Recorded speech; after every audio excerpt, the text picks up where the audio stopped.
Since the first volley of gunfire, brave Americans in every generation have answered the call of duty and won victory for freedom.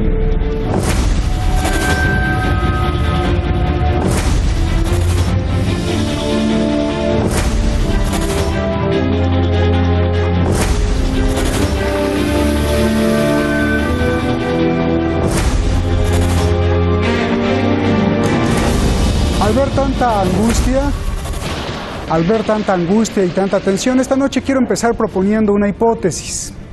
Lo que estamos viendo, las amenazas, los insultos, las humillaciones de Donald Trump contra Irán y contra todos los países, ¿no serán la herramienta perfecta para lograr lo que ellos quieren? Que el mundo adopte el nacionalismo. Porque mire, al estar amenazando a los países con guerra, ¿qué es lo que realmente logra? Que los países adopten un nacionalismo automático y que desconfíen de los acuerdos internacionales. Y mire por dónde. Si se adopta el nacionalismo en el mundo, será el arma perfecta para derrotar el expansionismo de China. El otro gran problema es quién está detrás del nacionalismo, porque hoy en Estados Unidos están peleados. Por un lado tenemos a los que quieren guerra contra Irán y por otro lado a los que no quieren guerra contra Irán. Veamos qué está pasando. Soy Roberto de la Madrid y esto es Detrás de la Razón.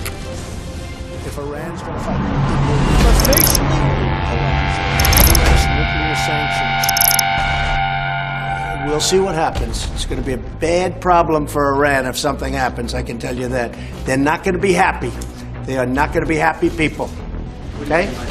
I can assure the American people, I can assure the world, President Trump will continue to ratchet up the pressure on the Islamic Republic of Iran such that their behavior will change. The president's policy here is maximum pressure, and I think what he means by maximum pressure is maximum pressure. We got a full review of the threats that were being posed against American interests and American men and women in the Middle East, and the action taken by the administration is totally appropriate.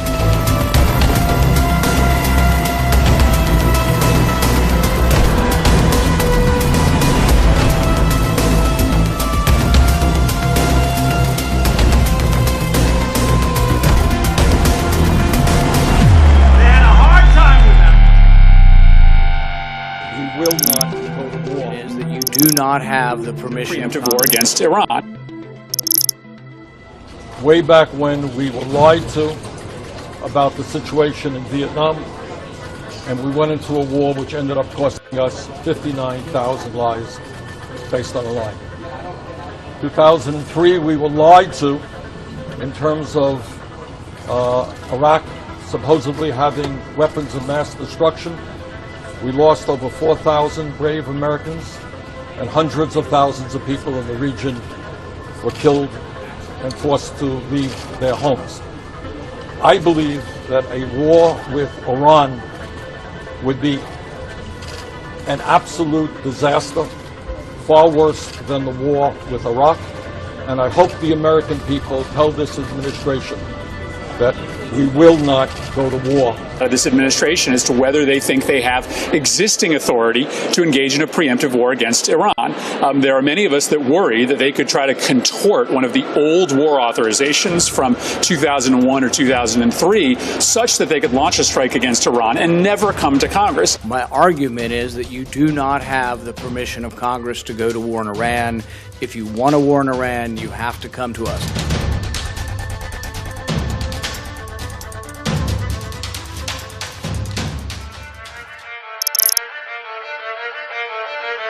برای مذاکره ما و آمریکا تا وقتی آمریکا این نیست که الان هست. تعبیر امام تا وقتی آدم نشده. امام اینجوری تعبیر. سم با این دولت کنونی یه سم مضاعفه. به محض اینکه ایران بزرگ رو تهدید میکنن، همه اونهایی که مسئولیت روی زمین بر دوش اونهاست به کاخ سفید میگن که این حرف بسیار خطرناکی بود که زدید. This is not the way serious countries deal with each other. The United States may be used to doing that with clients, but they cannot do that with Iran. ظرفیت تولید محصول غنیسازی کشور بدون اضافه نمودن زنجیره و یا سانتریفیوژ با برخی تغییرات فنی به حدود 4 برابر افزایش یافته و اطلاعات طراحی در این خصوص به آژانس بین المللی انرژی اتمی ارائه شده است.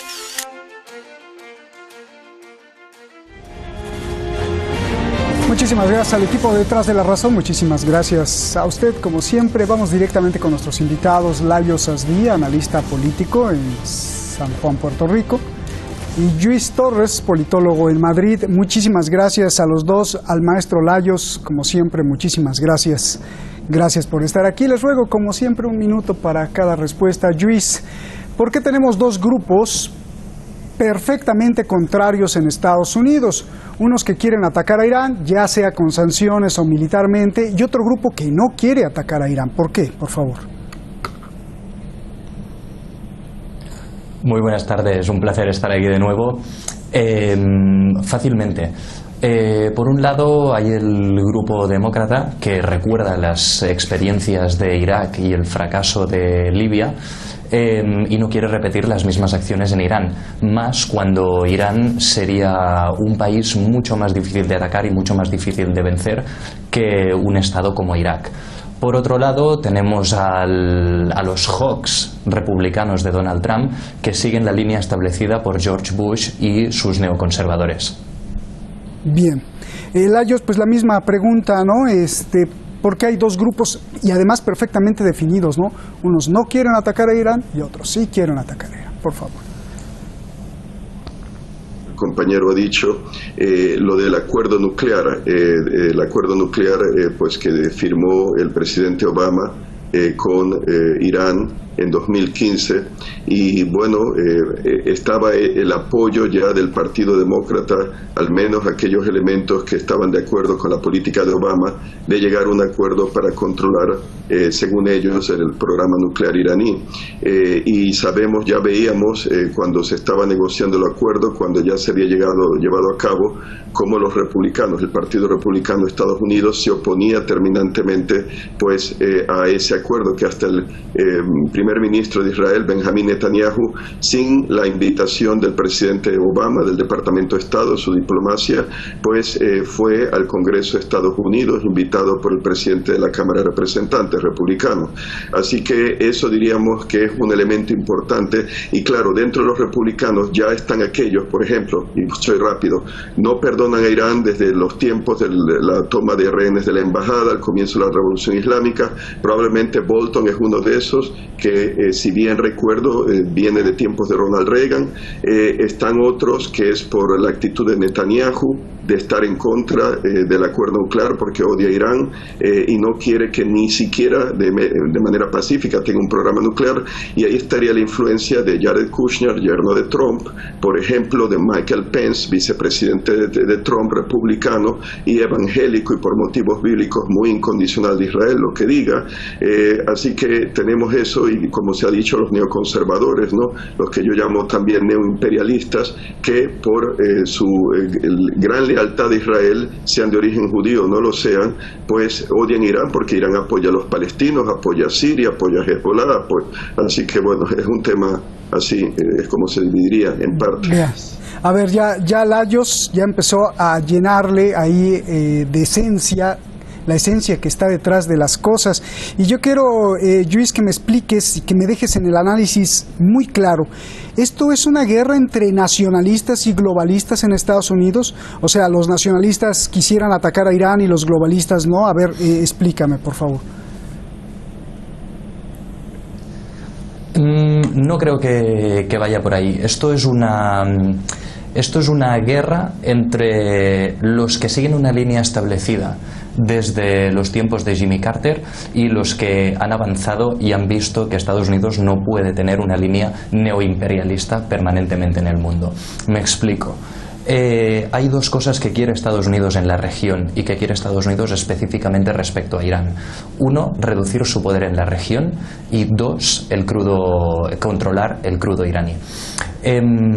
Ya desde los tiempos de Jimmy Carter se estableció lo que se conoce como doctrina Carter, en lo que se especificaba que la seguridad de Estados Unidos en la región del Golfo Pérsico y por extensión en Oriente Medio era materia de seguridad nacional, con lo cual si cualquier fuerza extranjera o presente en la región intervenía en los intereses estadounidenses en la zona, Estados Unidos respondería con los medios que fueran necesarios y, si era necesario, por la vía militar.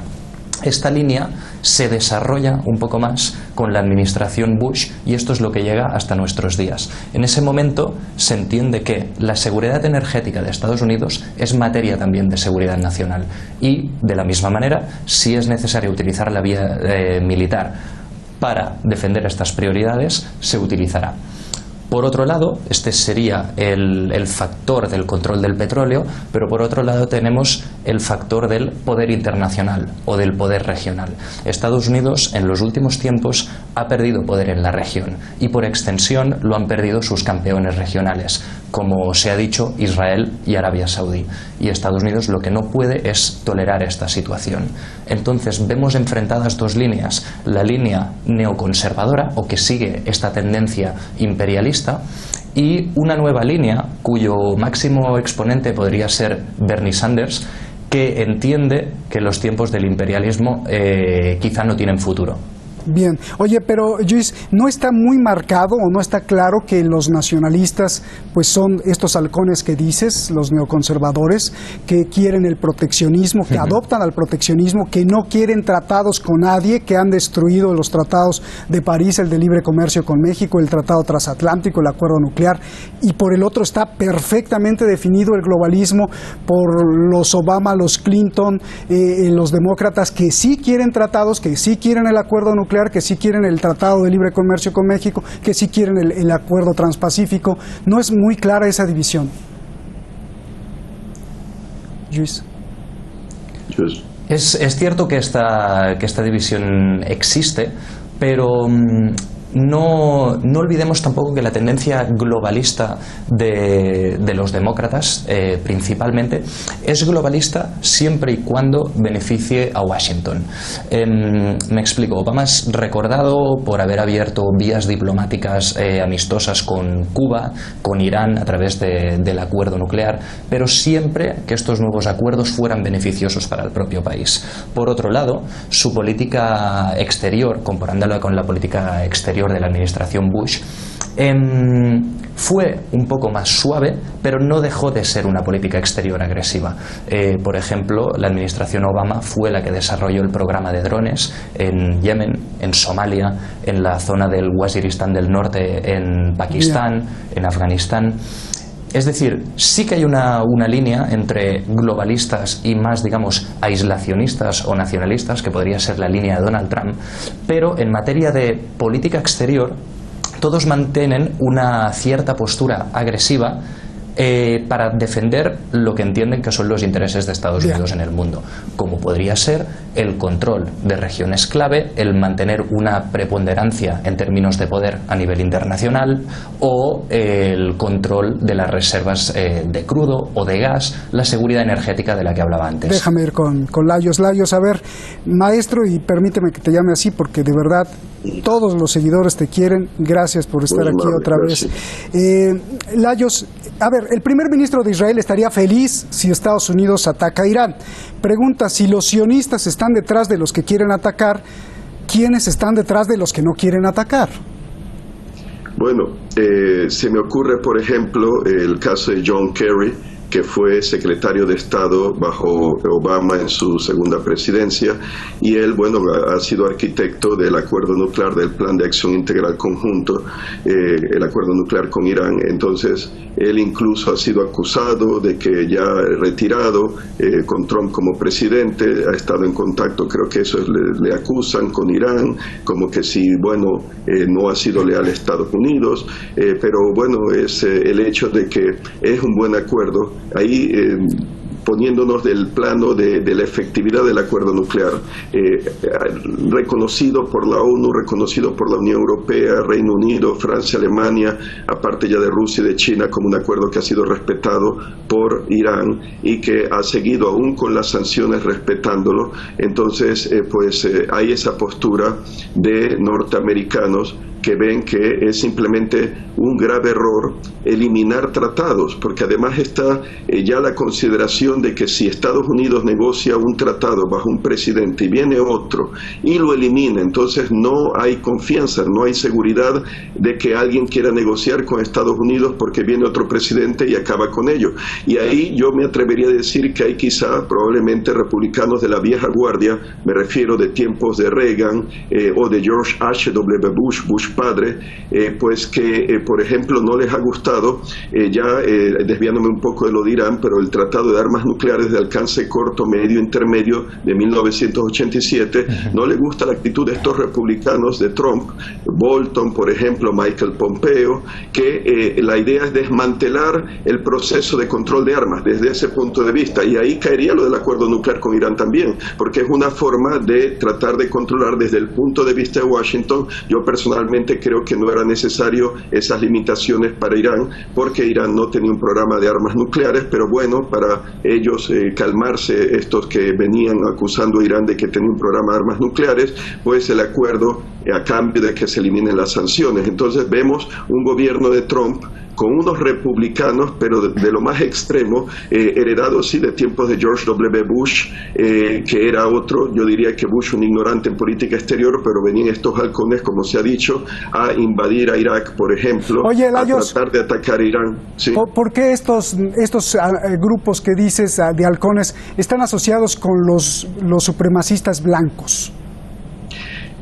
Yo diría que hay de todo. Hay algunos que serían pues sí, xenófobos, racistas, pero yo diría que lo clave son los elementos del gobierno de Trump que son muy pro-Israel, por motivos tribales, vamos a decirlo así, familiares. Ahí tienes a Jared Kushner. Yo diría que Kushner probablemente no era un republicano de médula, sino pues creo que él incluso llegó a tener ideas demócratas antes, pero es amigo, tengo entendido, de Benjamín Netanyahu, primer ministro de Israel. Entonces por motivos religiosos es ultraortodoxo, bueno, no es ultraortodoxo, pero es ortodoxo. El embajador de Estados Unidos ante Tel Aviv, David Friedman, él es pues ortodoxo también y amigo de Trump personal. Entonces tienes a Michael Pence, evangélico, Michael Pompeo también es evangélico y llegó a decir pues como que Trump, Dios lo puso en la presidencia para proteger a los israelíes. La última pregunta, Lajos, para ir con Luis. La última pregunta, sí. Lajos, tú has dicho aquí en muchos programas que el lobby sionista pues prácticamente maneja la política de Estados Unidos. Entonces, sí, si detrás de los nacionalistas halcones neoconservadores está Netanyahu y está presionando, no me contestaste, ¿quién está detrás de los demócratas, de los que no quieren la guerra? ¿O ahí no hay sionistas? ¿O ahí no hay israelíes? Hay de todo. Bueno, Bernie Sanders es una persona judío-americano, pero es una persona moderada, apoya la causa palestina de autodeterminación, no quiere la guerra, es otro tipo. Hay elementos dentro del Partido Demócrata, como Hillary Clinton, que ella, pues no olvidemos, cuando Obama en su primer término, pues como presidente, ella era la secretaria de Estado cuando empezaron Estados Unidos a apoyar a grupos terroristas radicales suníes en Siria. Y ahí fue cuando fue el asesinato del embajador Stevens en Benghazi, según, ¿cómo se llamaba? Seymour Hersh, el periodista judío-americano de prestigio investigador, pues le dijeron sus fuentes que Benghazi servía de punto de salida de armas y de yihadistas, de radicales suníes, que Estados Unidos canalizaba a Turquía con la confabulación de Turquía para de ahí pasar a Siria y llenarla de terroristas y de las armas de los antiguos arsenales de Gaddafi. Entonces ella, Hillary, pues tengo entendido, y eso por la prensa israelí, que recibía dinero de Larry Silverstein, creo que era, o Silverstein, que era que era dueño de las Torres Gemelas, cuando fueron, pues esas que fueron destruidas el 11 de septiembre, y Silverstein a su vez estrecho amigo de Netanyahu, de Ariel Sharon, de Yehud Barak, etcétera. O sea que por un lado ella, yo creo que de ser presidenta habría seguido quizá pues las instrucciones, no voy a decir instrucciones, pero me refiero al poder político de Israel en Estados Unidos. Ella le debería favores a ese grupo y probablemente habría intervenido militarmente en Siria de haber llegado a presidenta. Y ese es el otro punto, que Obama llegó al acuerdo nuclear con Irán, muy bien, pero apoyó a los terroristas radicales suníes en Siria en una guerra que sigue hasta el día de hoy. Yo creo que para apaciguar a Israel, ya que quería después firmar el acuerdo nuclear con Irán, pero no lo iba a hacer en su primer término presidencial, porque con esa enemistad que había en Tel Aviv ante ese acuerdo, el PAIC, pues probablemente no habría sido reelegido, pero lo hizo cuando ya no tenía nada que perder en la segunda presidencia. Y no olvidemos, él intervino, Obama, contra Gaddafi en Libia, destruyendo ese país. Así que ya ven, estoy de acuerdo con el compañero, en cuanto sean demócratas o republicanos, tienen una visión imperialista, intervencionista, y claro, se lo deben a Israel de mayor o menor medida, pero ahí está el problema. Gracias. Luis, dos preguntas rápido porque ya se nos fue el tiempo. La primera, bueno, esto sin duda tiene que ver con la banca mundial. ¿Dónde quedan entonces los Rockefeller? ¿Dónde quedan entonces los Rothschild? Porque hay quien dice que Irán, por no entrarle a las jugadas del Fondo Monetario Internacional, pues está bajo presión y bajo el odio de Estados Unidos. Y dos, la respuesta de Irán dice que jamás se van a rendir. Por favor.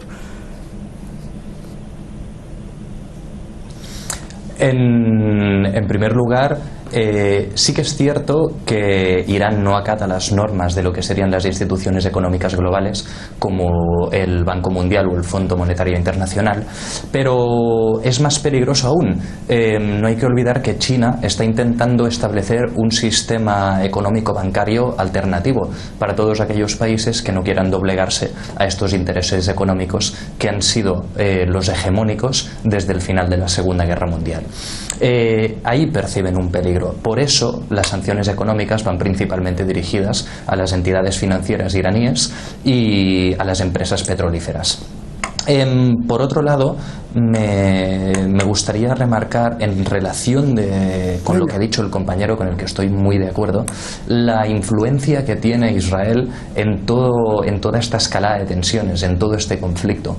¿Qué es lo que quiere realmente Estados Unidos? ¿Por qué esta retórica amenazante y por qué este despliegue de tropas en el Golfo Pérsico? Lo que quiere Estados Unidos es limitar o acabar con el programa de misiles balísticos de Irán.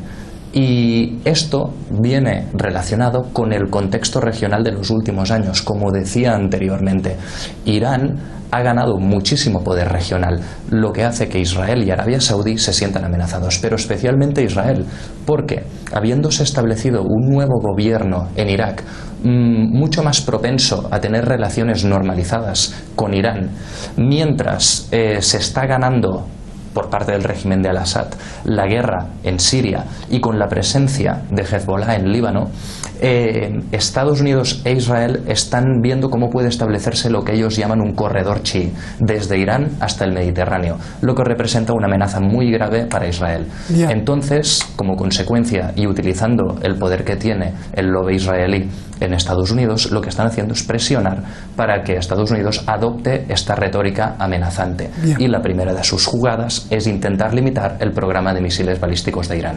Gracias, Luis. Nos vamos, Lajos. A ver, tú también eres experto en inteligencia y quiero hacerte esta pregunta. Quiero que analicemos el problema mucho más allá de Estados Unidos contra Irán, sino más bien como una pieza del gran rompecabezas. Esto lo planteé al principio del programa. Es probable que las amenazas de guerra sean un método para apoyar y provocar que el mundo adopte la ideología nacionalista, es decir, amenazando, atacando, humillando, insultando.